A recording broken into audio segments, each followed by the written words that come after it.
Olá, amigos da Atual TV, Canal 10. Hoje no programa Sem Fronteiras, entrevista com Maurício Carboni, que é engenheiro agrônomo da empresa Dow AgroScience. Aguarde só um minutinho que já retornamos.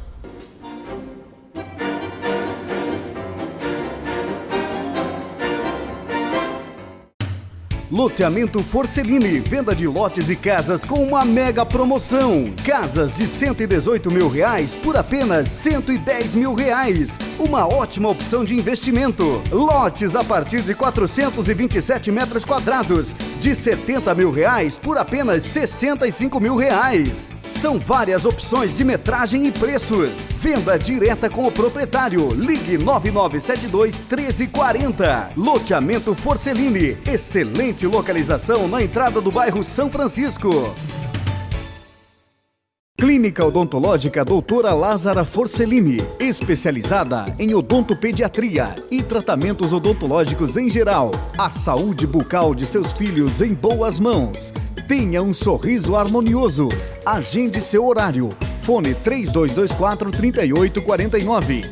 Consultório Odontológico Doutora Lázara Forcelini, na Rua Caramuru 270, Edifício Caramuru Center, terceiro andar, em frente à Prefeitura Municipal.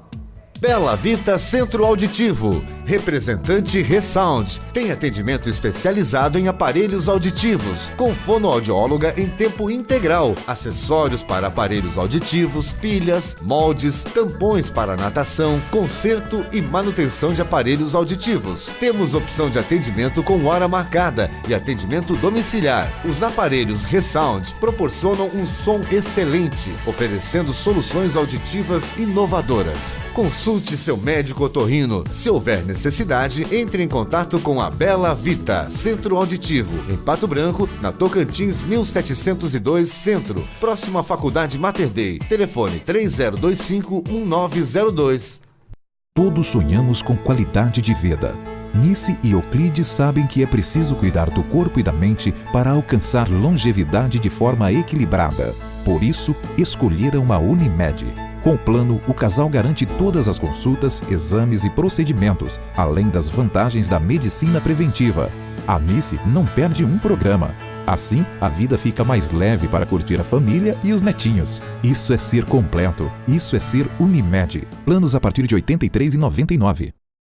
Cagol e Chaves Corretores de Imóveis tem inúmeras opções para você realizar um bom negócio. Loteamento Zanella, lotes a partir de 360 metros quadrados. Loteamento de fácil localização e rápido acesso. Loteamento Vurzios, amplos terrenos para residências, com infraestrutura completa. Mais de 50 lotes com facilidade para financiamento. Plantão de vendas 32250200. Cagol e Chaves Corretores de Imóveis, Itabira, esquina com a Tocantins.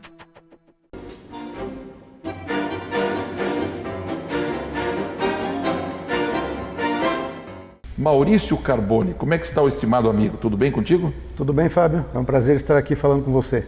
Que bom. Maurício, você que é da empresa, de uma grande empresa multinacional, uma empresa internacional, que é a Dow AgroScience, como é que funciona essa empresa e a sua atividade e a sua origem nesse campo de trabalho que é a engenharia agronômica? Bom, Fábio, nós começamos a despertar interesse ainda na juventude. Cursamos a Escola Agrotécnica Federal de Concórdia, no estado de Santa Catarina, e no final desse tempo, onde fizemos o segundo grau, nos despertou a Faculdade de Agronomia. Fomos ao Rio Grande do Sul, passamos no vestibular na cidade de Pelotas, cursamos a Universidade Federal de Pelotas, e na época uma das melhores universidades de agronomia do Brasil, e hoje terminamos o curso no ano de 91 e a partir daí começamos a trabalhar e desde então mexendo com a parte de sementes de milho praticamente. Quase que 90% do meu tempo como engenheiro agrônomo foi trabalhando com sementes de milho. Certo. Então, Maurício, sementes de milho, a agricultura, como é que você está vendo a nossa agricultura em nosso país, o setor de agronegócios e esse cenário que nós temos atualmente? Hoje eu considero um setor dos mais importantes na nossa economia nacional e, por que não, global, né? É uma área de alto desenvolvimento tecnológico, bocas nascem todos os dias, a perspectiva de um futuro aí de mais de 10 bilhões de bocas aí para serem alimentadas a mais em um curto espaço de tempo, provoca estudos e grandes investimentos, né? E a Dow AgroScience Sementes, que é a empresa do qual eu represento aqui na região sudeste do Paraná, já por 4 anos eu estou nessa atividade, é uma empresa das primeiras no mundo a pesquisar alta tecnologia na área de sementes, tanto de milho, de soja, sorgo e outros cultivos para desenvolvimento e fornecimento de alimentos a nível Brasil e a nível mundial, né? Certo. Mas então, Maurício, você está falando de sementes. A gente viu tempos atrás no governo Requião a respeito daquela questão dos produtos orgânicos, das sementes orgânicas e dos transgênicos. Como é que é isso? Isso de fato existe e isso é prejudicial à saúde ou foi uma história que acabou trazendo prejuízos para o estado do Paraná? Eu acho, Fábio, a minha opinião como engenheiro agrônomo é que existe muito mito nesse cenário. A transgenia é uma ferramenta para aumentar a produção e para garantir segurança alimentar para os povos, tanto aqui no Brasil como no mundo. Certo. Eu vejo o seguinte, com os híbridos, a soja transgênica deixa de se jogar toneladas de pesticida ano após ano. E essas tecnologias que estão vindo, elas favorecem o aumento da comida na mesa do povo. Eu considero isso um mito. Há muitas coisas transgênicas aí que a nossa população se alimenta sem causar. Eu não tenho notícia de ninguém até hoje que tenha sido acometido de qualquer problema de saúde por causa do transgênico. Certo. Então é uma tecnologia, é uma ferramenta fantástica. Isso é engenharia pura, é estudo, é gente muito importante, pessoas de alto gabarito em vários países do mundo, inclusive no nosso país, desenvolvendo técnicas, inclusive na área da saúde, não só da área da alimentação, mas na área da saúde também, envolvendo a biotecnologia. Certo. Tá, mas paralelo à biotecnologia, nós temos a questão também dos agrotóxicos.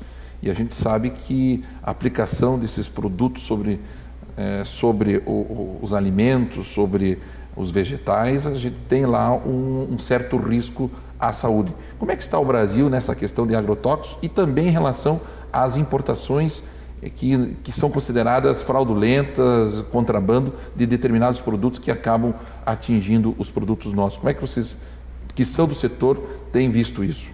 Fábio, em todos os setores há problemas. O nosso Brasil é um país muito grande, né?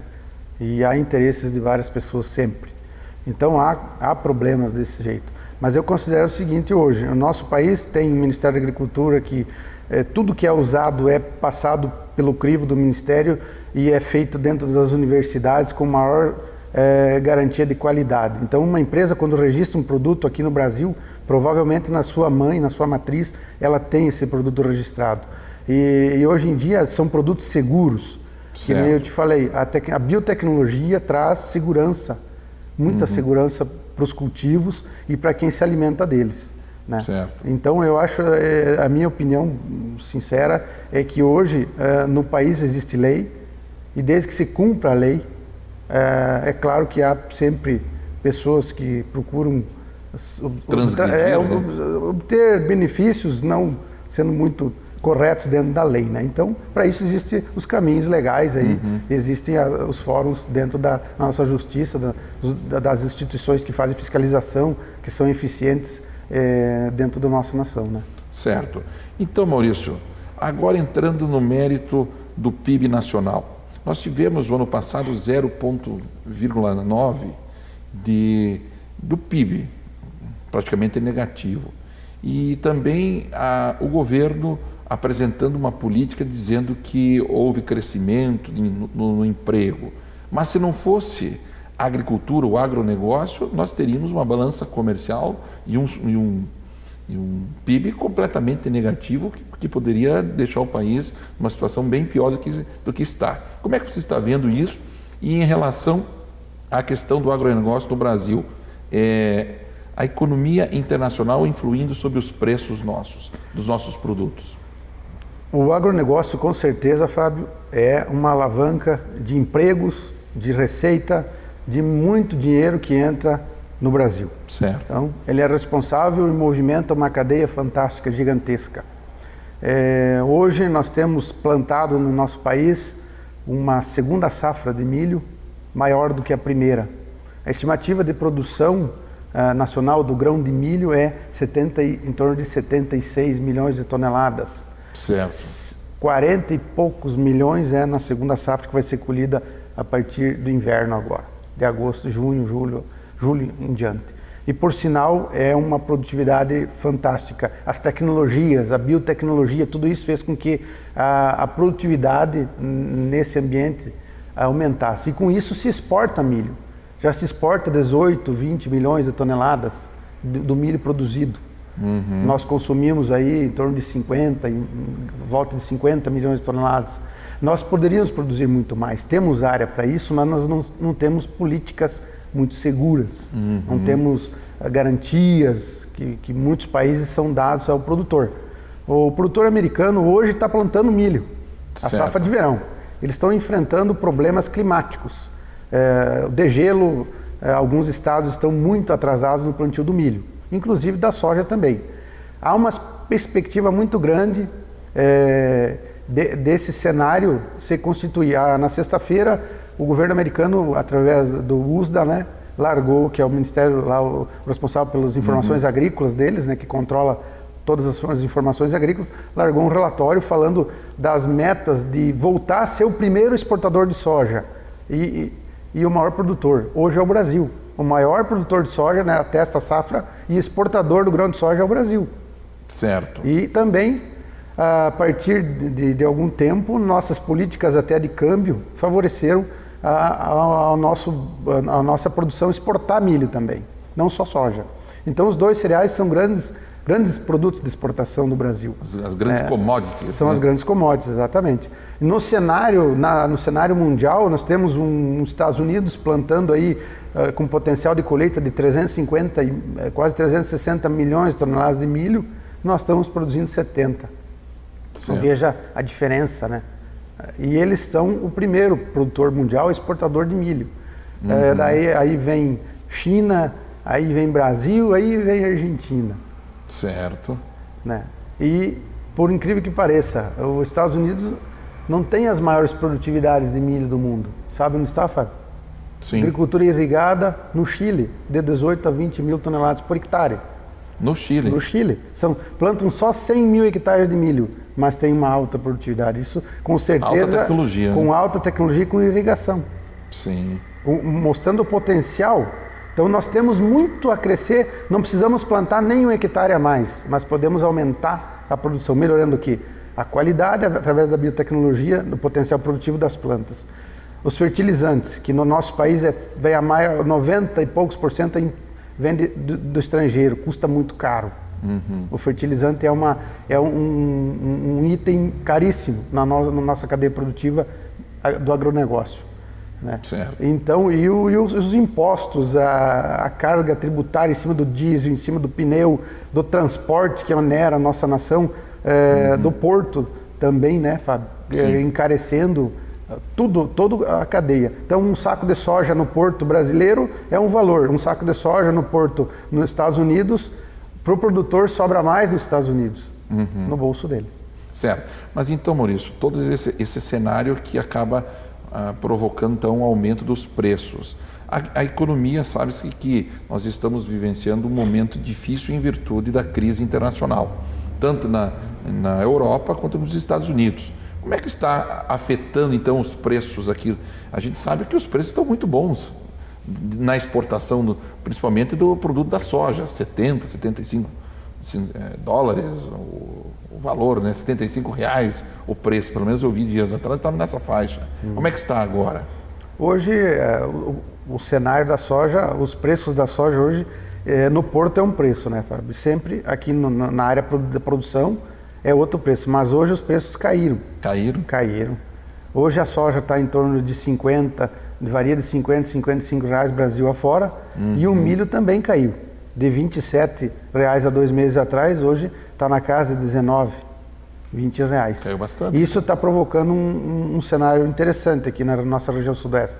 O produtor está fazendo a conta para plantar 1 hectare de milho, ele gasta um valor X mais alto que plantar 1 hectare de soja. Então ele está fazendo opção hoje para plantar soja e não plantar milho, em função da grande produção que nós temos e dos preços, dessa queda de preços, né, no mercado interno. No mercado externo é Bolsa de Chicago que regula, e é demanda e oferta e especulação muitas vezes, né? Certo. Então, que manda no preço. Mas os preços, a tendência com essas notícias da última sexta-feira, dia 10, do USDA lá, nos Estados Unidos, é que eles têm uma tendência de aumentarem a produtividade, fazendo os preços recuarem. Cai. Né? Cai os preços.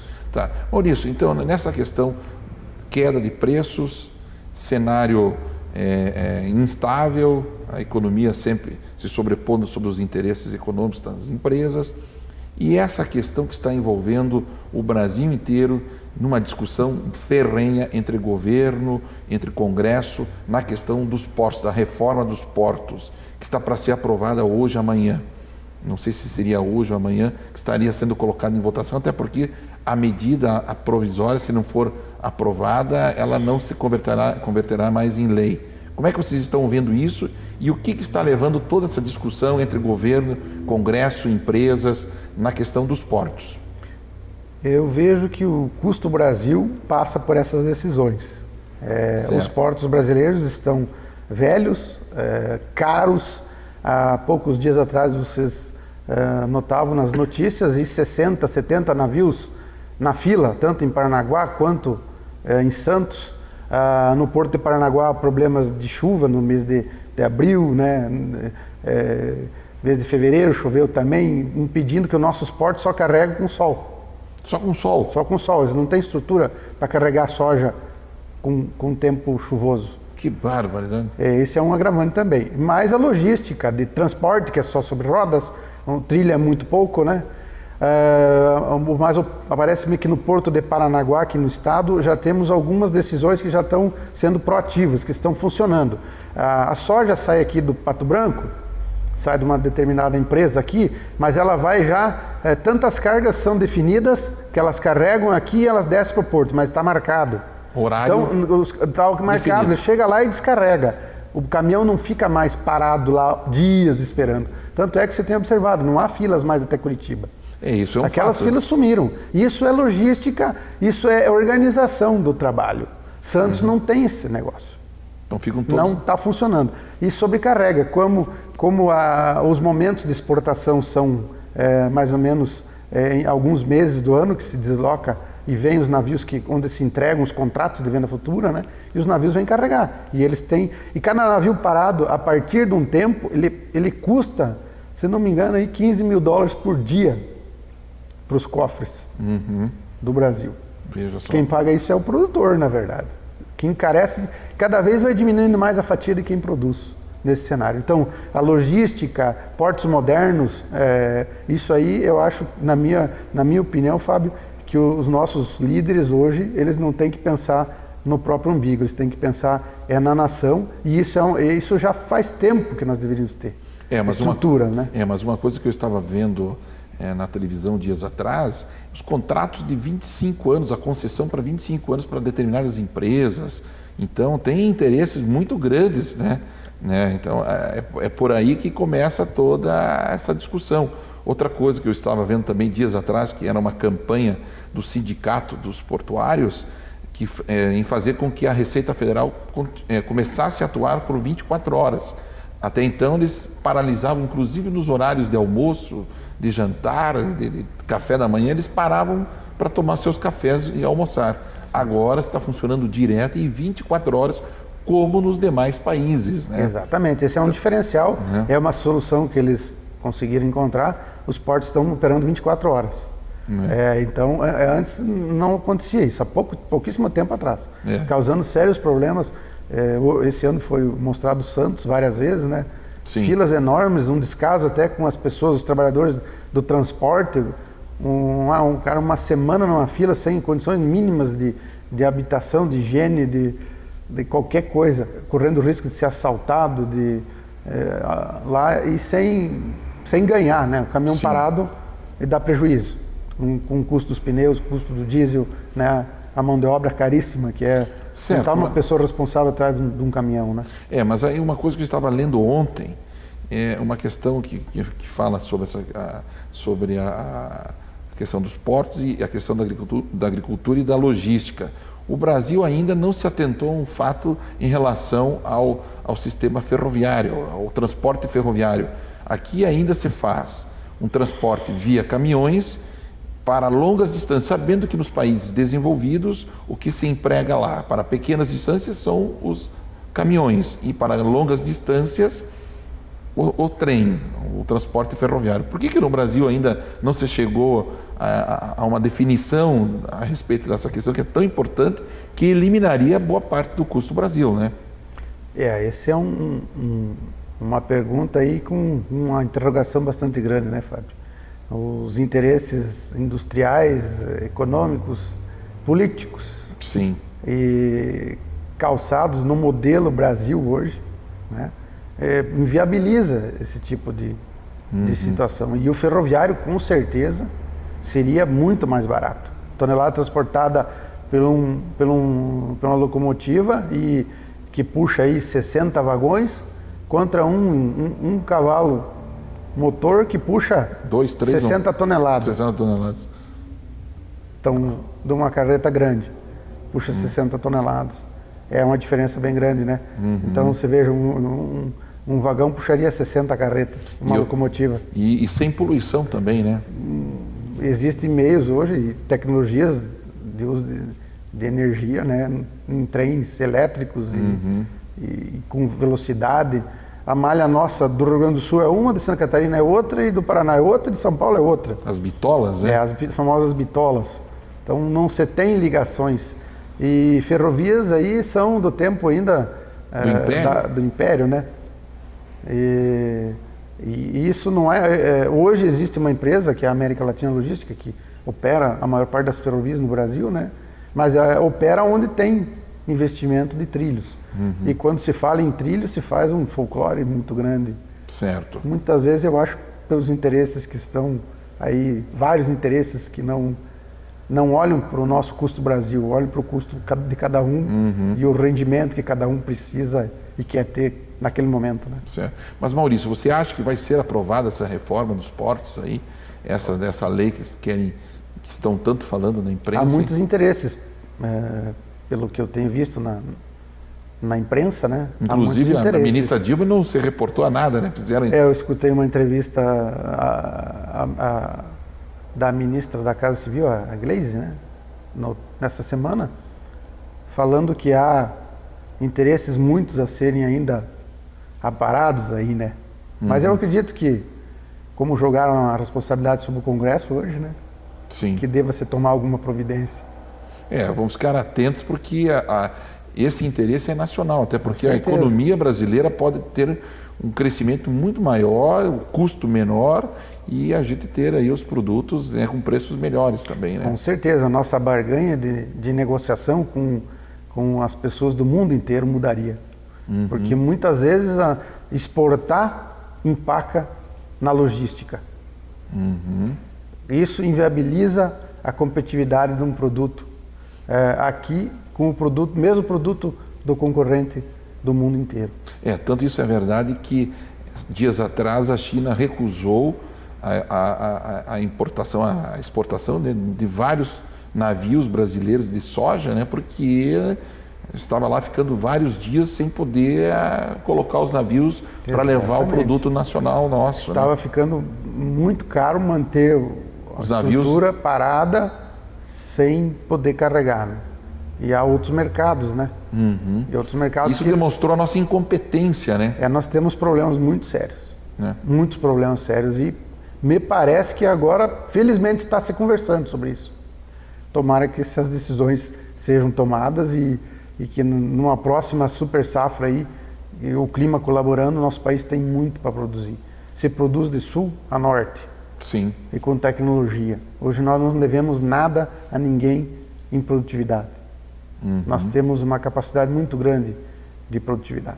Nosso país é é fantástico nesse quesito. Que bom. Maurício, nós estamos encerrando o primeiro bloco e já retornamos.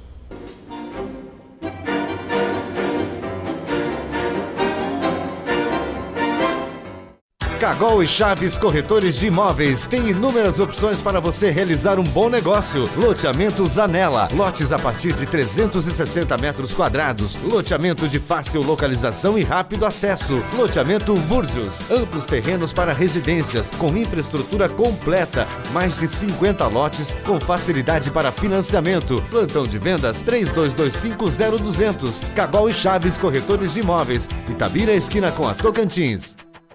Clínica Odontológica Doutora Lázara Forcellini, especializada em odontopediatria e tratamentos odontológicos em geral. A saúde bucal de seus filhos em boas mãos.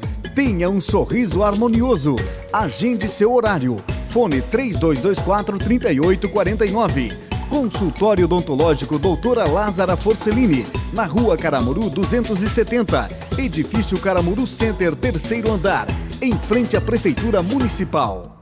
Bela Vita Centro Auditivo, representante Resound, tem atendimento especializado em aparelhos auditivos, com fonoaudióloga em tempo integral, acessórios para aparelhos auditivos, pilhas, moldes, tampões para natação, conserto e manutenção de aparelhos auditivos. Temos opção de atendimento com hora marcada e atendimento domiciliar. Os aparelhos Resound proporcionam um som excelente, oferecendo soluções auditivas inovadoras. Consulte seu médico otorrino. Se houver necessidade, entre em contato com a Bela Vita Centro Auditivo, em Pato Branco, na Tocantins 1702 Centro, próximo à Faculdade Mater Dei. Telefone 3025-1902. Todos sonhamos com qualidade de vida. Nice e Euclides sabem que é preciso cuidar do corpo e da mente para alcançar longevidade de forma equilibrada. Por isso, escolheram a Unimed. Com o plano, o casal garante todas as consultas, exames e procedimentos, além das vantagens da medicina preventiva. A Nice não perde um programa. Assim, a vida fica mais leve para curtir a família e os netinhos. Isso é ser completo. Isso é ser Unimed. Planos a partir de R$ 83,99. Loteamento Forcellini, venda de lotes e casas com uma mega promoção. Casas de R$118 mil por apenas R$110 mil. Uma ótima opção de investimento. Lotes a partir de 427 metros quadrados, de R$70 mil por apenas R$65 mil. São várias opções de metragem e preços. Venda direta com o proprietário. Ligue 9972-1340. Loteamento Forcellini. Excelente localização na entrada do bairro São Francisco.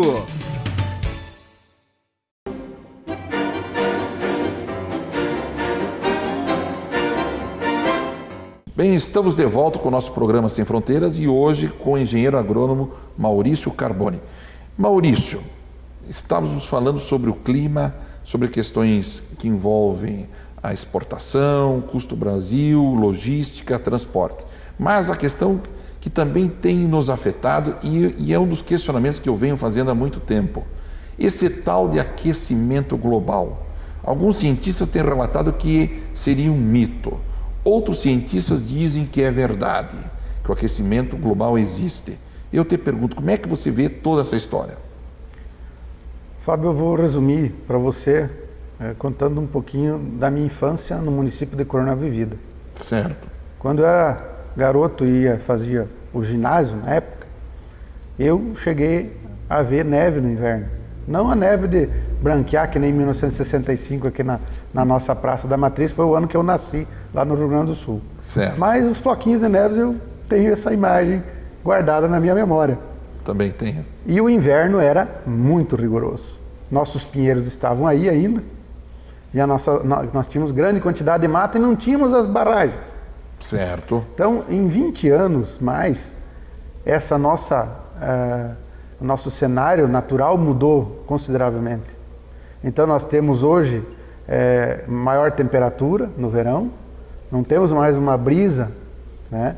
Sim. E isso mudou muito. E conversando com pessoas da mesma idade, em vários momentos, até pouco, ao final de semana, com amigos lá em Coronel Vivida, nós conversando, como era diferente há 10 anos atrás. A gente não precisava nem do ventilador. Justamente. Hoje, Aqui em Pato Branco, a gente sem um ar-condicionado em dezembro e janeiro, a gente não tem onde ficar dentro de qualquer residência. O próprio outono nosso foi muito quente. As temperaturas são altas. Então, eu acredito que o homem influencia no clima. Certo. Essa é a minha opinião. O homem influencia no clima. Nós queimamos muita coisa, né? Queimamos petróleo nos automóveis, queimamos lenha, né, nos fogões, nas indústrias, queimamos carvão. E esse gás carbônico que vai para a atmosfera, em algum lugar ele tem que ir e tem que provocar alguma coisa. Que sai de um lugar e vai para o outro, né? Como nada se cria, tudo se transforma. Sim. Então, os problemas do planeta, eu acredito, outrora, quando era dos dinossauros, e há muitos milhões de anos, eram as ações da própria natureza, meteoros que caíam, vulcões que provocavam essas situações, na minha opinião. Hoje somos nós, o próprio homem. Certo. Gera resíduos todos os dias, respirar se gera resíduos. Né? Então isso, nós estamos interferindo na atmosfera do planeta. Então, mas então significa que o aquecimento global existe, então? Existem, vamos dizer assim, quem seria eu para afirmar que ele existe ou não existe, né, Fábio? Certo. O meu conhecimento não é tão grande assim, mas os fatos que a gente observa no dia a dia, aqui na nossa comunidade, nos dizem que nós interferimos no processo. Então há situações em que o efeito estufa acontece. Então, eu acredito que nós temos bastante responsabilidade sobre provocar isso. Tudo bem, se nós temos toda essa responsabilidade nessa provocação desse aumento do calor sobre o clima, como é que vai ficar a questão da produção dos alimentos para o futuro? Fábio, passa tudo pela tecnologia de novo. Com o clima instável, e nós temos acompanhado isso ao longo dos últimos anos, aqui na nossa própria região, as secas prorrogadas, alta temperatura, o mês de dezembro passado, sim, não foi de altas temperaturas e pouca água? Pouquíssima água. Foi difícil passar o mês de dezembro para nossas lavouras. Houve agricultores que tiveram prejuízo. Com certeza. E as temperaturas altas são piores que a falta d'água. Elas destroem mais ainda as plantas verdes do que a própria falta d'água. Uma planta com pouca água e temperaturas amenas, ela vive muito mais. Agora, com altas temperaturas, o estresse hídrico vai aparecer de um dia para o outro e vai provocar muito prejuízo em termos de produtividade, né? Reduzindo a produção. E isso é um fato. Então, nós temos isso acontecendo aqui. Então já está acontecendo. Nós temos isso. E como que se resolve isso?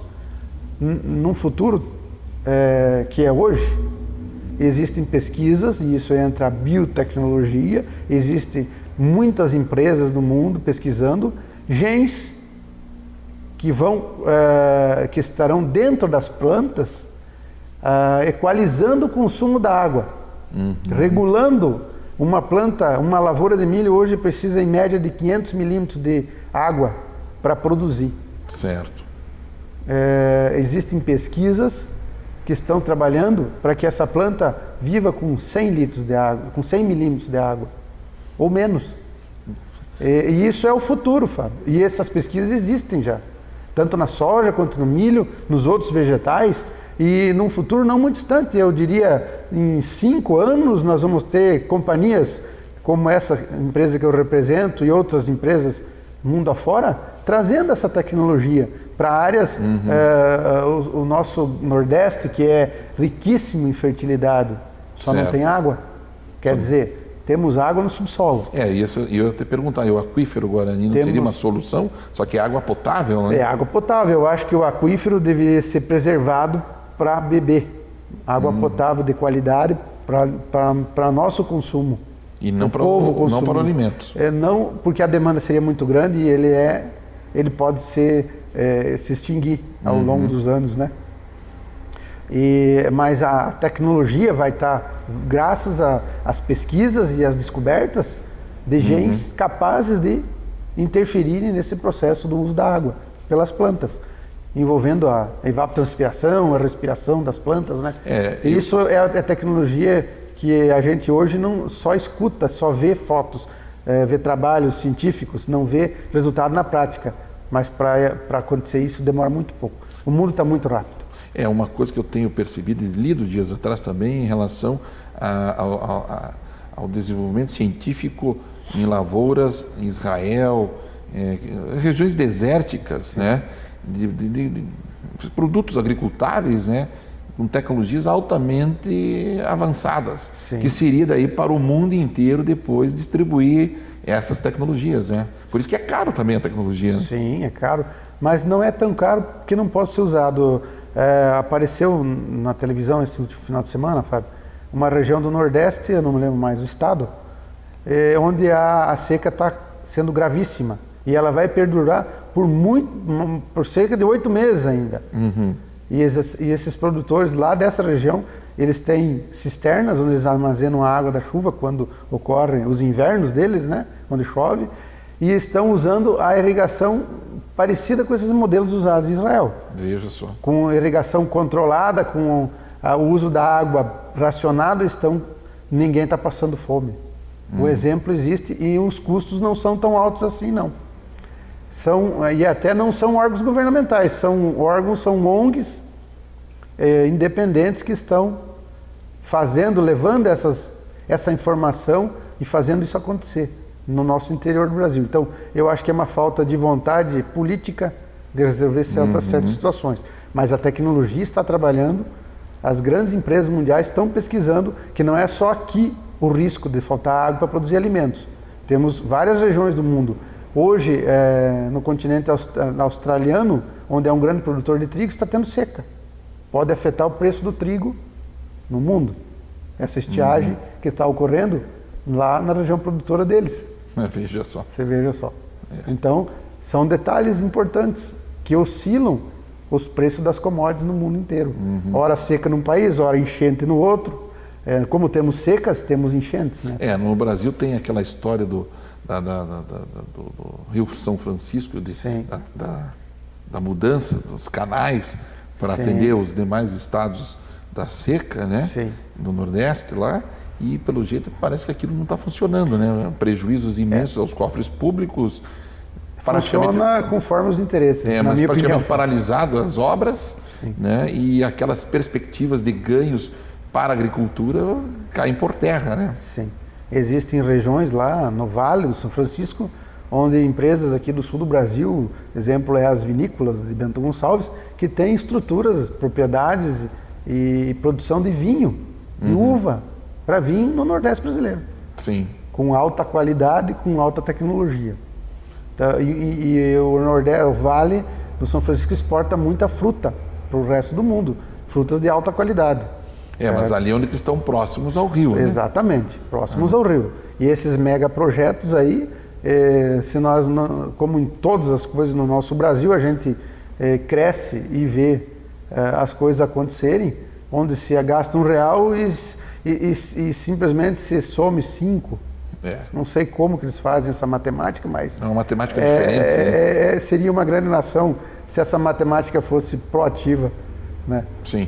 Maurício, mas a outra questão que sempre me preocupa, a gente que mora aqui no sudoeste do Paraná, e a gente tem visto todas as fases econômicas da nossa região, e uma delas, um problema, a questão do êxodo rural. Como é que você está vendo esse cenário de jovens saindo do campo, indo para as cidades, e agora, dias atrás, informando que uma boa parte estaria voltando? E isso não tem preocupado vocês que atuam nesse ramo? Como é que tem se decidido as questões quando envolve êxodo rural?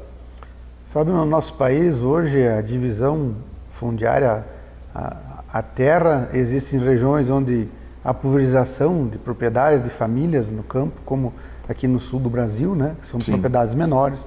Existem grandes áreas como regiões do Centro-Oeste, onde não tem outro jeito a não ser mega propriedades para ser competitivo, né, com infraestrutura, com maquinário, com muitos investimentos. Até pouco tempo atrás mostraram a região da Bahia, do Piauí, onde novas fronteiras agrícolas para a soja, para o algodão, para o milho, onde nem tudo são flores. Há mega empresas com grandes dívidas, inclusive dívidas provocadas pela própria estrutura agrícola promovida pelo próprio governo, em vários planos aí onde causa grandes problemas. E nessa parte aí, na nossa região principalmente, aquele pequeno agricultor, hoje existem muitos mecanismos para segurar o produtor e o filho do produtor que quer ficar na propriedade. O leite hoje está valorizadíssimo, Fábio. A propriedade hoje se dedica ao leite e Sem agora formal, nós vamos entrar agora em época de entre safra, o leite está subindo. O agricultor está sendo melhor remunerado. E outra coisa, a atividade ficou profissional, com higiene, com animais inspecionados, com qualidade, né? Certo. Com grandes empresas, grandes cooperativas de leite que vieram para a nossa região. A gente passa pela rodovia, você pode ter percebido aqueles grandes caminhões redondos de inox. Quantos caminhões você vê todos os dias nas estradas? Aquilo carregando leite. Daqui para Londrina, para São Paulo, né? Muitas indústrias de laticínios aqui na região, sérias, né, que produzem produtos de qualidade que são levados daqui para os grandes centros consumidores. Então, isso ajuda a fixar o homem no campo. Certo. E o filho do produtor está vendo que ele pode ter uma remuneração sendo dono do próprio nariz dentro da propriedade do seu pai. Mesmo ela sendo uma área menor, as faculdades, né, também próximas, as também. universidades, tudo isso ajuda. A É fixar. muito bom. Eu acho que na nossa região esse é um problema. Ele existe, mas a gravidade dele, eu acho que nos últimos 10 anos Diminuiu tem se bastante. diminuído muito. Isso é um bom sinal. E né? eu acho que até um recado para o filho do agricultor, né? Aquele que quer ser independente, muitas vezes vai trabalhar de funcionário, de operário numa cidade, e sendo que lá na propriedade ele pode ter uma liberdade diferente, um ganho diferente. Porque hoje a terra vale. Valorizadíssima a terra na nossa região. Certo.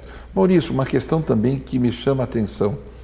A gente sabe que o estado do Paraná é um estado também que o poder hídrico é gigantesco, né? E nós temos todas essas usinas hidrelétricas sendo construídas e já em funcionamento, só que tem um outro lado que me preocupa, as áreas agricultáveis. Como é que fica então o colono, o agricultor, com a perda das suas terras? E ainda tem essa nova lei aí que está sendo discutida dos 100 metros, 30 metros, junto aos rios que teriam que ser destinados ao Estado, à União, na questão do Código Florestal. Como é que você vê tudo isso na questão do agricultor continuar plantando, produzindo, mas a sua área agricultável reduzindo? Essa é uma situação bem um pouco delicada, complicada, né? Cada um tem os seus interesses nesse setor, né, Fábio? Certo. As barragens são necessárias, muitas vezes essas áreas são indenizadas pelo poder público, né? Sim. E são alocadas em outras regiões, muitas vezes, ou na mesma região. E o progresso, infelizmente, traz alguns problemas, sempre, na minha opinião, né? Então, são problemas que têm que ser administrados da melhor forma possível. Essas áreas na beira das barragens, das propriedades também, eu acho que isso é uma questão de responsabilidade de cada um. Eu usei toda a mata que estava aqui, minha família, meus antepassados, tiveram recursos dessa natureza. Então, por que não preservar?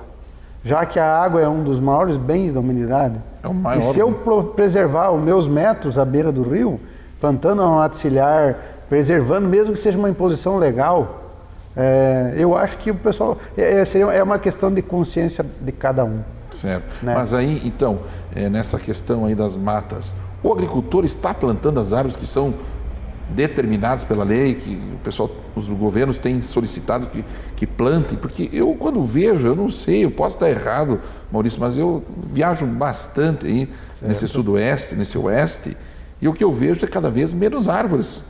Eu não estou vendo onde que estão sendo plantadas essas árvores. Com certeza existem pessoas responsáveis que estão fazendo a sua parte, e existem pessoas que também não dão muito interesse para isso, né? Né? Nosso povo funciona muito assim. Esse não é problema meu. O nosso povo é assim. Então, muitos agem dessa maneira, mas eu acredito que há muitos que estão fazendo a sua parte, que estão deixando, cumprindo a legislação, mesmo porque uma hora dessas, essas pessoas irão ter que provar que, até para usarem os benefícios bancários que o governo disponibiliza aí, né, para financiarem suas propriedades, fazerem seus cultivos. Muitas vezes vai chegar o dia que vai ser solicitado. Cadê a sua reserva legal? Ela está em pé? Ela está protegendo seu manancial? Tem nascente, tem rio na sua propriedade? Está respeitando as normas? Fez o reflorestamento, o florestamento necessário para aquele período, né? E falando disso, vou dar um exemplo fantástico. Algumas cidades no Brasil, no estado de São Paulo, em Minas Gerais, fazendo isso. A própria comunidade está pagando, quando paga a água que entra no cano para dentro da sua residência, que é um espetáculo, você vai lá, liga o chuveiro, água limpa, né? Está vindo a conta, cada um está pagando uma parte. E a água é natural. Ela é preservada desde a sua nascente, com matas, com cercas, evitando que até os animais façam as necessidades fisiológicas dentro dessa água. A cidade de Nova York, a água não tem 1 quilo de cloro. Veja só. Você já viu nos filmes, o pessoal pedindo água no restaurante em Nova York, água que vem do copo, que vem da torneira. Não precisa comprar, eu posso pedir, é de graça. As pessoas entregam. E a água de Nova York não é produzida nos Estados Unidos, de parte dela vem do Canadá. Do degelo? De degelo não, de áreas preservadas, de nascentes, vem de áreas a 200 quilômetros longe de Nova York, em sistemas de barragens, e nessas regiões onde é que cada centavo, tu pagas uma parte do teu custo da água vai para pagar esse produtor. Então a propriedade dele é produtiva, ele está recebendo da cidade para preservar a água na área rural. E é água limpa, Fábio, natural. Veja só, espetáculo. Sem micróbios e sem químicos. Enquanto que nós tratamos a água dos rios aqui para beber na nossa região. E com muito cloro, né? Se não for assim, estará sendo contaminada a população. Então você vê bem, há exemplos e exemplos mega. Então a água do nova-iorquino e de algumas cidades do estado de São Paulo e algumas regiões de Minas, divisa com São Paulo, os produtores estão recebendo do povo da cidade para eles preservarem a natureza e a água na propriedade. Então está sendo gerado recursos. E isso são exemplos que os nossos governantes atuais, de todos aqui da nossa região, poderiam fazer. Justamente. Isso são coisas possíveis, estão provadas em mega metrópoles e em cidades menores. Então há como se beber água limpa da torneira. Simplesmente, é claro que aquele produtor que está lá no interior, lá com a sua propriedade, com uma nascente, ele precisa também ter a remuneração daquela área que vai ficar parada. Justamente. É todo um processo, são técnicas utilizadas. Tem as perdas e os ganhos, né? Exatamente. Então, desde que eu seja remunerado, eu vou fazer a minha parte também. Se eu estiver em cima de um manancial, de uma nascente, de uma beira de rio, passa por aí, Fábio. Talvez você nem precisar ter lei para implantar uma mata ciliar numa propriedade agrícola, desde que a sua receita, nada mais justo do que você abrirmos a torneira e pagarmos a nossa conta de água, uma percentagem para aquele produtor lá que está, a propriedade dele está preservando a qualidade da água e a minha saúde. Com certeza. Por que não? São fatos, essas situações existem. Que bom. Maurício, nós estamos encerrando o nosso programa e eu gostaria então agora que você fizesse as suas considerações finais, daí nós encerramos. Fábio, eu fico muito agradecido aí, bater um papo contigo sobre esse cenário agrícola do nosso país, onde nós vivemos da agricultura, o nosso sudoeste é agrícola, nosso povo, muitos moram na cidade, mas vivem da renda do campo. Com certeza. Então, nós profissionais que trabalhamos na cidade, vivemos do recurso que é gerado no campo e não teria como ser diferente. Nossas cidades estão em cima de uma das melhores áreas de produção de qualquer tipo de grão, soja, milho, feijão, né? E esse é o cenário. Precisamos melhorar? Precisamos, mas nós já somos muito bons no que fazemos. É uma coisa que eu tenho visto, Maurício, o potencial econômico da nossa região, suportado na agricultura, tem sido o alavancamento, né? A gente vê que o sudoeste, de uns tempos para cá, ele começou a se tornar rico graças também à agricultura sempre presente no dia a dia das pessoas, das populações, né? E daquelas pessoas que bravamente exercem o labor, né? O trabalho em cima da agricultura, né? São pessoas de grande valor, porque se preocupam em gerar recursos e investir aqui na nossa própria região. Então, muito dinheiro que é gerado aqui é investido aqui também. E isso é progresso, é futuro. Nos sentirmos bem de morarmos em Pato Branco. Com certeza. Essa é a grande mensagem aí. É nós cada vez mais trabalharmos para que o nosso povo, nós nos sintamos bem e termos orgulho de dizer, somos de Pato Branco, né? Que nem bom. diz a moça, a personagem passada aí na televisão, né? Tá certo.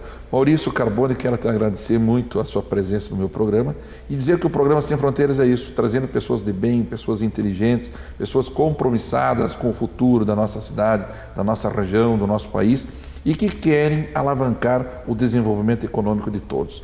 Muito obrigado àqueles que estão nos assistindo e dizer que estaremos na próxima semana com mais um programa Sem Fronteiras. Até mais ver.